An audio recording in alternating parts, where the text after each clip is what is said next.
자, 한 달에 20만 원씩 무려 7년 동안 보험료를 냈습니다. 검진을 했더니 가공 근종이 발견됐고요. 주기적으로 검사 관찰했는데 1년 만에 근종이 2배로 커졌어요. 당연히 선생님은 수술을 권유했습니다. 수술 직전 초음파 검사에서 근종은 6cm가 넘게 커져 있었습니다. 그리고 수술보험금 1,300만 원을 청구했는데 그 결과 어떻게 됐을까요? 지급 불가. 보험금 한 푼도 안 나왔습니다. 이유가 뭐냐? 의료 자문 때문인데요. 환자의 얼굴 한번 안 본 의사가 소견서를 썼는데 환자의 나이가 많고 근종이 더 커질 가능성이 낮은 만큼 수술할 필요성이 없었다. 자, 쉽게 말하면 과잉진료다 이렇게 썼던 거예요. 1년 만에 근종이 2배로 커지고 그 뒤로도 계속 커져서 어린아이 주먹만해졌는데 그 수술이 과잉진료다 이 말이고요. 그 소견서 한 장이 몇 개월 동안 진찰하고 검사하고 수술했던 주치의 선생님의 진단을 뒤집은 겁니다. 그래서 보험금을 한 푼도 못 받은 거죠. 이상하죠? 자, 오늘 이 영상 끝까지 보시면 의료자문의 충격적인 실체, 거액의 보험금을 줘야 될 때 보험금 후려치는 보험회사의 4단계 시나리오에 대해서 알게 되실 겁니다.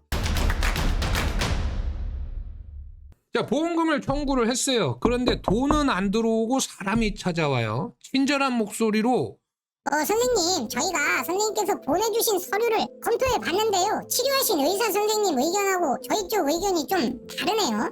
그래서 다른 의사 선생님한테 객관적인 판단을 받아봐야 될 것 같은데 요거는 동의해 주셔야 돼요. 꼭 읽어보시고 사인해 주세요. 자, 뭔가 이상해요. 근데 거부하면 보험금 자체를 못 받을 것 같아서 어쩔 수 없이 동의하는 이런 일은 비일비재합니다. 의료 자문이라는 게 이렇게 시작이 되는데요. 이 과정이 끝날 때쯤이면은 우리 고객님의 질병은 뇌경색이 발작성 쇼크로 바뀌고 또 아이들 발달 장애가 정신병으로 바뀔 수 있습니다. 정당했던 치료가 과잉 진료가 되기도 합니다. 이건 뭐 거의 마술입니다. 마술.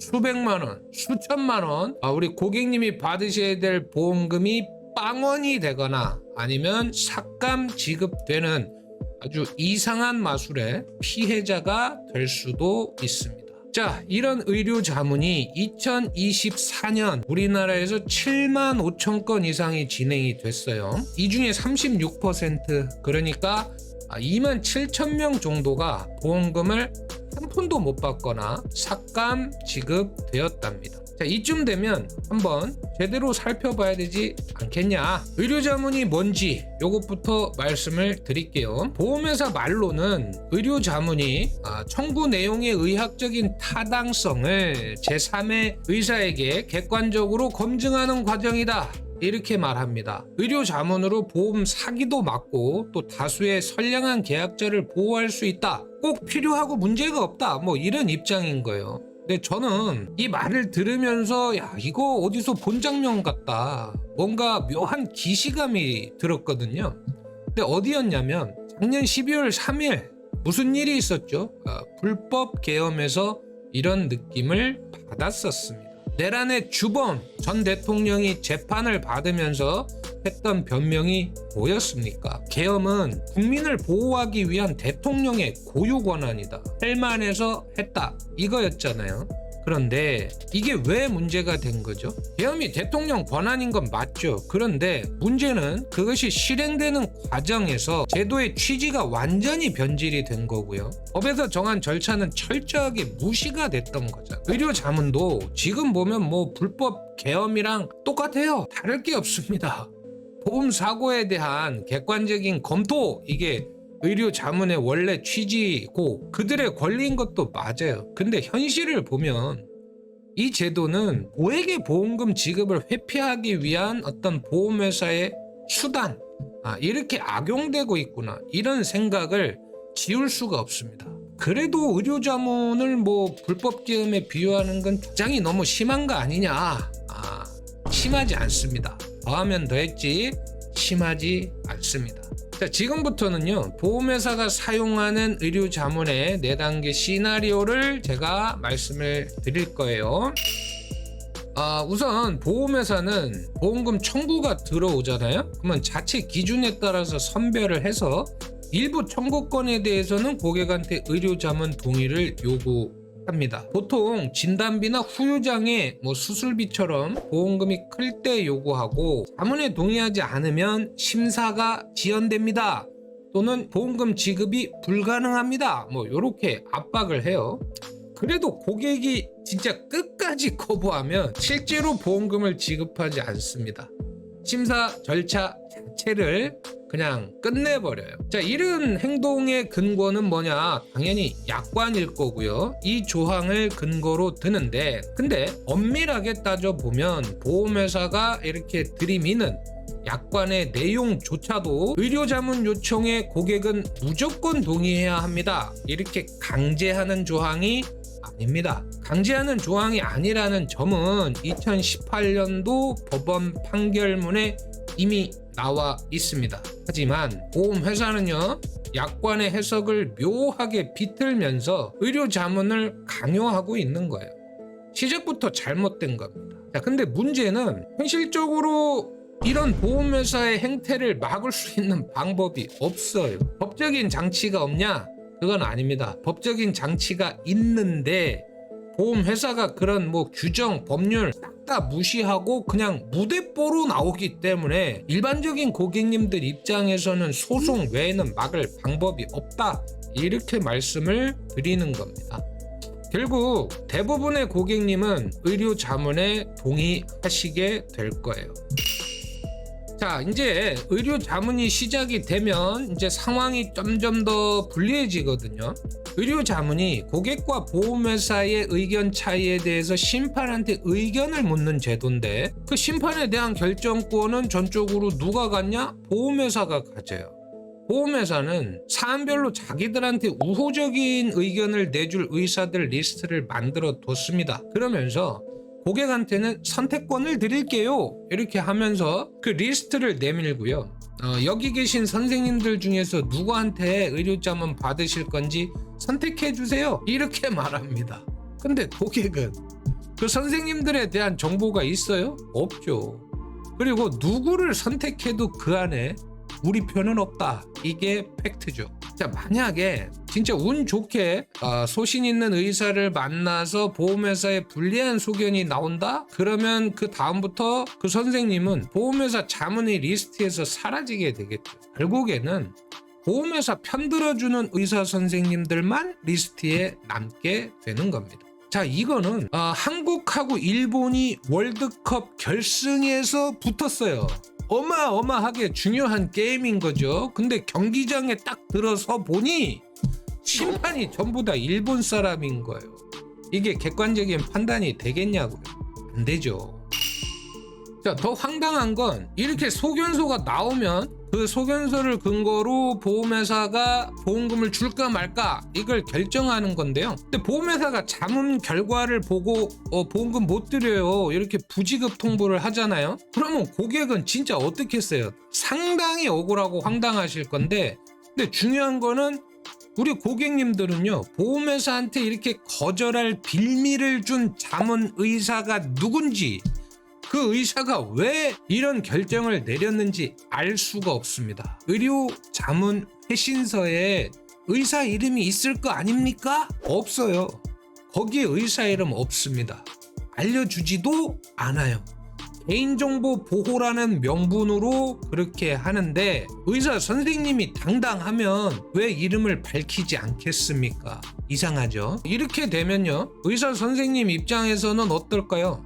소견서 작성에 대한 부담이 크게 줄어들겠죠. 내가 어떤 소견을 내든 다른 사람들은 나를 찾을 수가 없다. 보험회사 입맛에 맞는 소견서 몇 줄만 써주면 건당 수십만 원에서 수백만 원까지 짭짤한 부수입이 계속 생기는 거죠. 자, 내가 써준 소견서는 그냥 내 개인의 소견서일 뿐이고 내가 누군지 모르니 법적으로 책임질 일도 없는 거죠. 그러니까 의사는요, 자신의 소견의 근거가 타당하냐 마냐 따지지 않고 어떤 소견이든 낼 수 있게 되는 거다. 더 이상한 걸 말씀드릴게요. 더 이상한 게 있을까요? 있습니다. 자문의사의 소견서는요, 법적으로 아무런 효력이 없어요.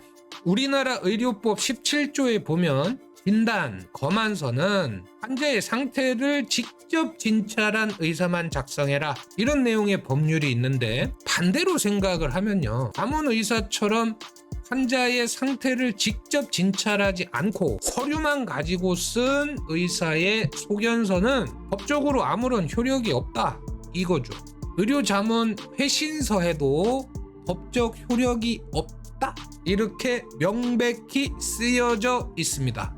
정리하면요, 자문의사는 나를 진찰한 적도 없고 본 적도 없습니다. 그런데 나에 대한 서류 몇 장 살펴보고 익명성 뒤에 숨어서 소견을 쓰는 거예요. 그 소견서는요, 아무런 법적인 효력도 없고 보험회사도 그 사실을 다 알고 있어요. 그런데 효력 없는 그 소견서 달랑 한 장이 나를 직접 진찰하고 몇 달 동안, 몇 년 동안 치료해 왔던 전문의 진단을 뒤집어 버리는 겁니다. 과잉 진료다, 검증되지 않은 치료 방법이다, 이런 소견을 내서 고객한테 지급해야 될 보험금 수백만 원, 수천만 원, 수억 원을 삼켜버리는 거죠. 세상에나 이런 일이 벌어지고 있다고? 벌어지고 있습니다. 이쯤 되면 이런 생각도 들 거예요. 금융 감독원 뭐 하는데? 민원 넣으면 되잖아? 민원을 넣을 수 있죠. 근데 금감원에서 이런 분쟁에 대해서 어떤 결정이 나기까지는 1년도 넘게 걸립니다. 그리고 막상 금융감독원에서 보험금을 지급해라, 주는 게 맞다, 이런 결정이 나와도 보험회사는 그냥 무시해버립니다. 안 줘요, 보험금을. 억울하면 소송해라, 이렇게 나오는데, 금융감독원 분쟁조정위원회의 결정은요, 법적인 효력이 없습니다. 그래서 쌍방 간의 합의가 안 되고 보험회사가 무시하면 그냥 그걸로 끝인 거예요. 진짜 이 지경까지 오면 결국에는 소송으로 가셔야 되는데, 생각해보세요. 내가 혹은 가족이 크게 다치거나 아팠습니다. 각자의 생업도 있고 치료도 계속 받아야 되는데 거대한 보험회사를 상대해서 소송할 겨를이 있겠냐, 용기가 있겠냐, 상당히 부담스러울 거다. 보험회사는 이렇게 고객이 소송 못할 거야, 이걸 알아요. 그러니까 대놓고 소송하라 하는 겁니다. 실제로 제가 담당자들하고 통화를 해보잖아요. 소송하면 드릴게요. 선생님하고 비슷한 사례에 대해서 법원 판결문 보니까 지급해야 되는 거는 맞는데 이게 사안마다 달라질 수 있거든요. 그래서 선생님께서 소송을 하셔서 판사님께서 드려라 이러면 그때는 저희도 어쩔 수 없어요. 드려야 됩니다. 이렇게 얘기합니다. 자, 그러면 고객이 의료 자문을 거부하면 안 될까요? 거부할 수는 있어요. 근데 의료 자문을 거부하면 현실적으로 보험금 1원도 못 받습니다. 심사 보류 또는 협조 불이행으로 지급 거절 이렇게 통지하고요. 아무 연락을 안 합니다, 보험회사에서. 이렇게 되면 누가 답답하냐? 당연히 고객님이 답답하겠죠. 근데 더 큰 문제는 이렇게 의료 자문을 거절해서 보험금 지급이 지연되는 기간에 대해서 보험회사는 단돈 1원도 지연이자를 부담하지 않으려 합니다. 협조 의무를 이행하지 않아서 손해액이 확정되지 않았기 때문에 지연이자를 줘야 될 의무가 없다, 이건데요. 말도 안 되는 소리예요, 이것도. 판결문에 이미 다 나와 있습니다. 줘야 된다. 보험회사에서는요, 이거는 완전히 꽃놀이패입니다. 보험금을 많이 줘야 되는 사고는 일단 의료자문 가자 해가지고 고객이 의료자문 안 해, 못해 이러면 그냥 보험금 안 주고 버티면 돼요. 근데 의료자문 갖게 알았어, 그러면 그냥 우리 편 의사한테 사바사바 해가지고서 법적인 효력도 없는 소견서 한 장 받고 수술 안 해도 되는데 이거 뭐 과잉 진료하신 거네, 보험금 못 드리죠? 지난번에 쓰러지신 거요? 아이고 이거 뇌경색 아니라는데요? 그냥 발작, 쇼크 이런 거는 보장 범위가 아닌데, 이렇게 뒤집어 버릴 수 있는 겁니다. 자, 사정이 이렇다 보니까요, 일부 담당자들은 고객이 치료를 받거나 말거나 뭐 생활이 되거나 말거나 아무런 죄책감이 없이 이런 행위를 반복하는 겁니다. 이렇게 보험회사는 매년 수천억, 수조원씩 떼돈 버는 거고요. 담당자는 연말에 수천만 원씩 보너스 타고 해외여행 가는 겁니다. 고객은 피눈물 흘리면서 치료 포기하거나 파산하게 되겠죠. 충격적이지 않습니까? 근데 이 문제를 한 개인이 해결할 수 있을까요? 절대 불가능합니다. 이거는 완전히 기울어진 운동장이거든요. 지금 이 문제를 해결할 수 있는 사람은 오직 딱 한 사람 뿐입니다. 바로 대통령이에요. 정치권, 그 중에서도 대통령님께서 관심을 가져주셔야만 이 문제가 해결될 겁니다. 대통령님, 의료 자문의 가장 큰 문제는 보험회사가 관련 법률을 일상처럼 무시하는 것에 있습니다. 자, 이미 금융감독원에서는 의료 자문 내부 통제 지침 또 여러 가지 제도를 만들어서 보험회사에 통보했습니다. 그런데 보험회사는 이 규정 지침을 지키지 않고 있는 거고요. 의료자문 관련해서 불법을 일상처럼 자행하고 있는데 불법이 일상이 되다 보니까 일부 담당자들은 자신들의 행동이 불법인지 인식조차 못합니다. 보험회사는 금융감독원 분쟁조정위원회의 보험금 지급 결정도 그냥 무시합니다. 안 주고 버티면서 노골적으로 소송을 유도하는데요. 소송하기 힘듭니다. 이 정도 사안 가지고요. 보험 소비자는 큰 사고 또 질병으로 인생에서 가장 절박한 순간에 믿었던 보험으로부터 배신을 당합니다. 반면 보험회사는 불법에 불법을 더해서 만든 부지급 사례를 다른 고객들에게 적용하면서 또 다른 피해자를 만들고 있고요. 우리 국민들은 이런 야비한 횡포에 그대로 당하면서 치료를 포기하거나 빚을 내서 치료를 받다가 결국에 가정 경제는 파탄이 나게 됩니다. 고객에게 당연히 지급해야 할 수백만 원, 수천만 원, 수억 원의 보험금은 그들의 영업이익으로 바뀌게 되고요. 보험회사는 매년 수조 원에서 수천억의 이익을 얻고 직원들은 수천만 원 성과급 잔치를 벌이는 거죠. 대통령님, 의료자문제도 지금 이대로 두시면 정말 안 됩니다. 꼭 관심 가져 주십시오. 자, 영상을 만들다 보니까 스케일이 좀 커졌습니다. 오늘은 의료자문을 남발하는 보험회사의 만행에 대해서 살펴봤고요. 이 영상은 한편으로 끝나지 않습니다. 다음 영상은요, 의료자문 요청 시에 우리 고객님들은 어떻게 대응하셔야 하는지, 설계사는 또 어떻게 조언해야 되는지 싹 다 알려드리겠습니다. 팩트형 임평재였습니다. 감사합니다.